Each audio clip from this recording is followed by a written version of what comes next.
was probably the single best, highest quality drinking water in New York City for those that could afford it. They would purchase water from tea water men who carted this water around in large casks and sold it by the bucket.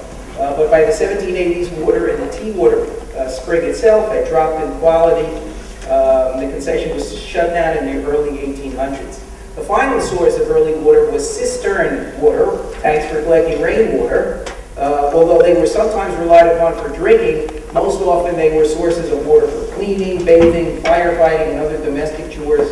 As urban activities increased, cistern water quality itself deteriorated from dust and cinder fallout. But still, in an effort to meet the needs for firefighting, cisterns remained important through the early 1800s.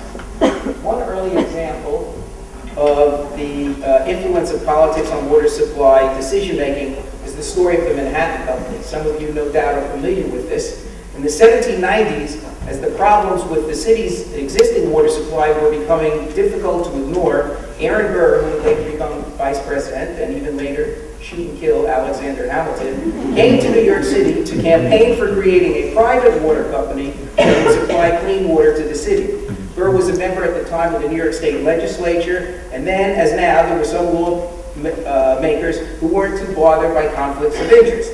Anyway, Burr was one of the founders of a new company called the Manhattan Company, and he told city officials that their ideas for pending legislation to create a municipal water supply wouldn't fly up in Albany.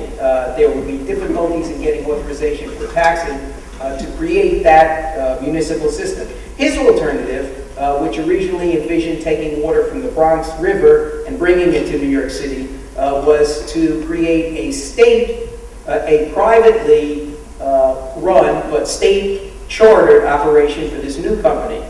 The language of this state charter was authorizing the company to use surplus capital to buy public and other stock or in any other money transactions or operations not inconsistent with the laws of the state or of the United States solely for the benefit of said company. And now you know why people don't have a good feeling about lawyers. As luck would have it, the authorization for the state charter passed right through Aaron Burr's committee up in Albany in 1799. There are more shenanigans to this story, but suffice it to say that the Manhattan Company water operations never amounted to very much of anything. Their primary source of water was a modest well dug near the polluted collect. Their mostly wooden mains didn't reach most households in New York City, and over several decades, this private supply did not fulfill the dreams and the promises of providing drinking water to New York City residents. But the financial component of the Manhattan Company became much more successful, and among other things, it lent money to many politically connected interests. And while the Manhattan Company water operations ended in several decades, its financial operations later became known as Chase Manhattan. Today, that's your J.P. Morgan Chase, still around. The problems facing the city's water supply in the first decades of the 1880s provide a good illustration of the inability of government to act in the public interest absent of crisis. You've heard what we've just been talking about. Inadequacies in the city's water supply throughout the late 1700s were known for decades. The collect was going down, well water was increasingly brackish or tainted with sewage, cisterns were no longer a good source for drinking water, and except for the tea water pump, most of the city's water was suspect in the 1770s, 1780s. But government delayed action. The Common Council dawdled, didn't want to spend the money. Citizens began agitating for a solution, and they didn't want a private solution. A public opinion poll in 1786 found the majority of citizens wanted a publicly operated water system. A petition to advance a municipal system was filed with the Common Council that year, but the council let the issue slide. The situation was getting serious. There were outbreaks of yellow fever in 1791 and 1798. There were fires that were becoming more severe because of the inadequacy of existing firefighting equipment and access to water. For 30 years, there was little concerted action. Finally, in 1832, the citizens faced a horrifying cholera epidemic, and one of the suspected causes was the link between low water quality and sewage, and the privies being located next to drinking water wells, one suspected cause of that outbreak. 3,500 New Yorkers died. That was 1 in 60 of the existing population. 100,000 New Yorkers fled the city that summer, 1832. And as soon as the epidemic subsided, New York City engineers hired DeWitt Clinton, son of the governor, to investigate water needs and finally plan for the Croton water supply that had been talked about 30 or 40 years earlier. Supportive state legislation passed in the next 2 years, and just to emphasize the problem-oriented situation, long-standing anxieties about fire protection reached a crescendo with the Great Fire of 1835, which leveled 20 blocks of the city and destroyed 700 buildings. I have a great illustration of that photo, but I don't think we'll be seeing it today.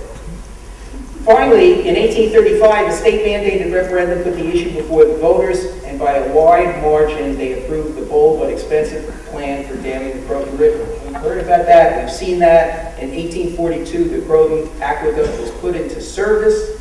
It was a 40-mile-long tunnel that brought water to 150 million gallon receiving reservoir in what's now the site of the Great Lawn at Central Park. The existing reservoir at Central Park, that was the second reservoir added later on. And that water then went from the first reservoir down to the Murray Hill Reservoir, now the site of the 42nd Street Library. And the arrival in the city of pristine water from the Croton Reservoir triggered the Great Water Celebration of 1842, complete with parades, fireworks, music, fountains, and plumes of water going 50 feet up into the air. Over the next 75 years, this Croton system was the primary source of water, but as Croton water came to the city, demand continued to increase. And a consequence of the bountiful new system was a jump in per capita consumption.